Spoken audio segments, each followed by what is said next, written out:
कागजों पर जो रहने का आशियाना था, हकीकत में वो 15 मासूमों का कत्ल खाना बन गया।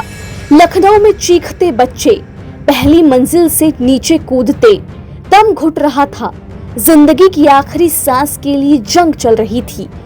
और इन सब की वजह सिर्फ एक चोर रास्ता, एक सकरी सी गली। लेकिन बात सिर्फ लखनऊ की नहीं है।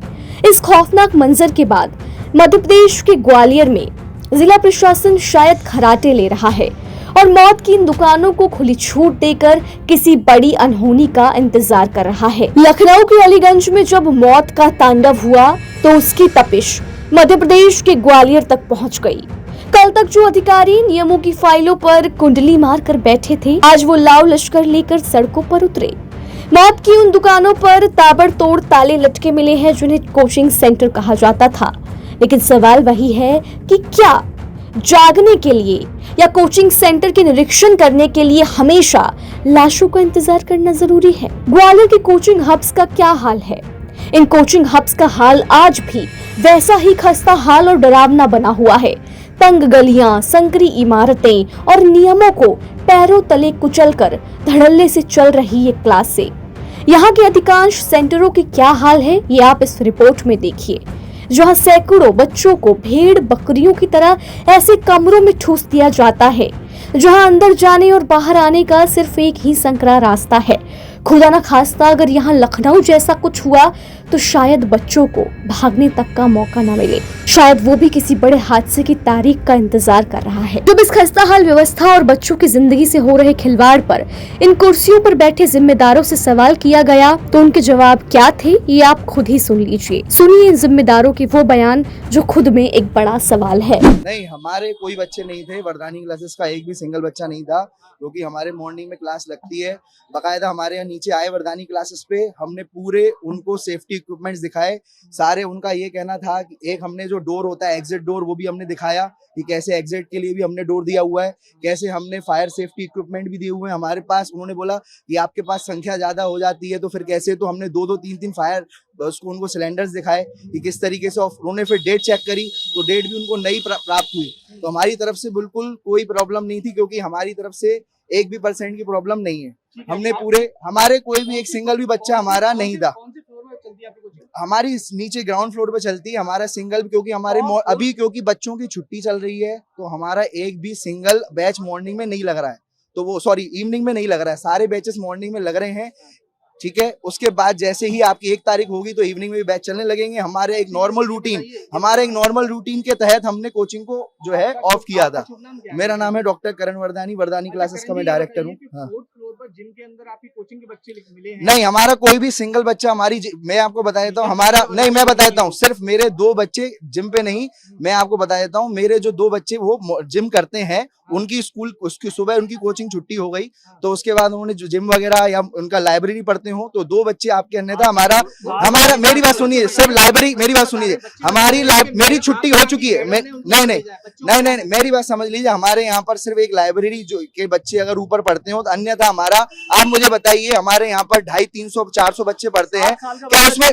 मेरी बात सुनिए, ऊपर लाइब्रेरी हो सकता है वो पढ़ रहा हो, इसकी मुझे जानकारी सच में नहीं है। बाकी अन्यथा बाकायदा मेरी बात समझिए, आपको 400-500 बच्चे मिले, इतने बच्चों में से आपको 2 अगर बच्चे वरदानी के बच्चे, मेरी बात समझिए, नहीं कोई हमारे बच्चा एक भी था ही नहीं सर। हमारे मॉर्निंग में क्लासेस सुबह आप शेड्यूल देखिए, मॉर्निंग में हमारी क्लासेस लगती थी, बकायदा टाइम शेड्यूल के अनुसार लगी रही। और बकायदा आप चेक करिए अपनी वीडियो में, हमारे सेफ्टी ऑफिसर भी आए, मैंने चेक कराया, एक सिंगल बच्चा हमारी कोचिंग में नहीं मिला। ये लक्ष्मीबाई कॉलोनी पड़ाव के पास में है। यहाँ पर ये बलदानी कोचिंग क्लासेस और धाकड़ कोचिंग क्लासेस हैं। इसमें अवैध रूप से इसमें लाइब्रेरी का संचालन किया जा रहा है। और यहाँ पर फायर सेफ्टी की जब कार्रवाई के दौरान देखा गया तो यहाँ पर कोई भी फायर सेफ्टी मौजूद नहीं है। इसको चूँकि यहाँ पर कार्रवाई के दौरान कोचिंग संचालक ऑनर के द्वारा इसमें बिल्डिंग में अंदर से और बाहर से ताला डाल दिया गया, जिससे प्रशासन को समझ में आया कि यहाँ पर ये कोचिंग क्लासेस बंद है। कितने कोचिंग को क्लोज किया गया है? क्या बिल्डिंग, इस पूरी बिल्डिंग को, प्रत्येक फ्लोर को सील किया है, क्योंकि इसमें ऊपर जिम चल रही है, जिम को भी बंद किया गया है और नीचे बिल्डिंग को भी बंद कर दिया गया है। अब इसमें क्या कार्रवाई की जाएगी आगे? इसमें नियमानुसार एक तो फायर सेफ्टी कार्रवाई करेंगे और नियमानुसार जो भी कार्रवाई होंगी वो सारी कार्रवाइयाँ की जाएंगी। इसके अंदर कुछ बच्चे को पढ़ते हुए मिले थे जी। लाइब्रेरी में कितने बच्चे लगभग थे और क्या क्या 70 से 80 बच्चे पूरी बिल्डिंग में मिले हैं। ऐसी सूचना भी आई है कि कुछ बच्चे यहाँ से क्या बोलते दूसरी छत पर कूद के भी गए हैं। आज MLV कॉलोनी स्थित हम लोगों ने कोचिंग संस्थानों का निरीक्षण किया है। निरीक्षण में कुछ कोचिंग संस्थानों में फायर एक्सटिंग्विशर से एक्सपायरी पाए जाने से, खाली पाए जाने से और फायर सिस्टम जो निर्धारित मानक अनुसार होना चाहिए था वह नहीं पाए जाने पर 2 कोचिंग संस्थानों के विरुद्ध कार्रवाई की गई है। KCI कृषि संस्थान कोचिंग है एवं विज्ञान पथ कोचिंग संस्थान है जिसके विरुद्ध हमने आज कार्रवाई की है। दोनों ही कोचिंग में कुछ फायर एक्सटिंग्विशर्स एक्सपायरी पाए गए हैं और फायर सिस्टम जो होना चाहिए था, fire hydrant, fire house reel वगैरह पानी की कैपेसिटी मानक अनुसार नहीं पाई गई है। और भी कोचिंग चिन्हित की गई है या आगे और भी कार्रवाई की जाएगी? बिल्कुल, हमारे द्वारा कुछ कोचिंग्स का निरीक्षण भी किया गया है जिनमें भी कमियां पाई गई हैं और उन्हें चिन्हित किया गया है। उनके विरुद्ध भी आगे कार्रवाई प्रस्तावित की जाएगी।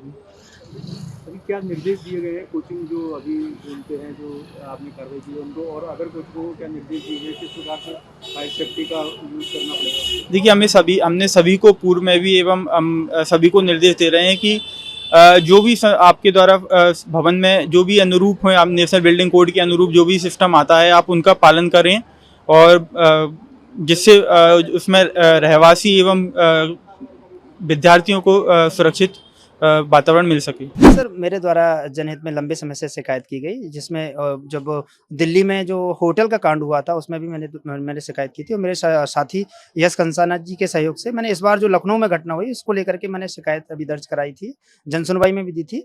तो जिसको लेकर के जो है कार्रवाई हो रही है, मुझे संतोष है कि कार्रवाई हो रही है, लेकिन जो कार्रवाई है वो सिर्फ खाना पूर्ति है, तो ये बहुत दुखद है। जो फायर ऑफिसर है उमंग प्रधान साहब वो यहाँ मौके पर आए, उन्होंने देखा कुछ जो कोचिंग संस्थान है उन पर कार्रवाई की गई। कार्रवाई क्या हुआ मुझे नहीं पता, लेकिन खाना पूर्ति हुई। जो कार्रवाई होनी थी आप ये देख पा रहे हैं, ये संस्थान है जहाँ इसमें करीब सैकड़ों बच्चे इसमें अंदर कैद हैं और इसको ताला डाल दिया गया है। ये निश्चित ही यह दर्शाता है कि इनके पास जो दस्तावेजी संकलन है, जो आपूर्ति है दस्तावेजों की फायर को लेकर के, वो प्राप्त नहीं होगी, इसलिए इन्होंने जो है ताला डाल दिया है। और ताला डालने की गंभीरता को अगर हम इस तरह से देखें, कोई भी आगजनी, कोई भी घटना दुर्घटना कह के नहीं होती। मान लीजिए इसमें अभी कोई आगजनी हो जाए तो फायर ऑफिसर अपना खाना पूर्ति करके चले गए, बच्चे अभी भी इसमें कैद हैं। अगर बच्चों को निकलना हुआ, ईश्वर ना करे ऐसी कोई घटना हो, अगर होती है तो बच्चे इसमें श्रीमान कैद हैं।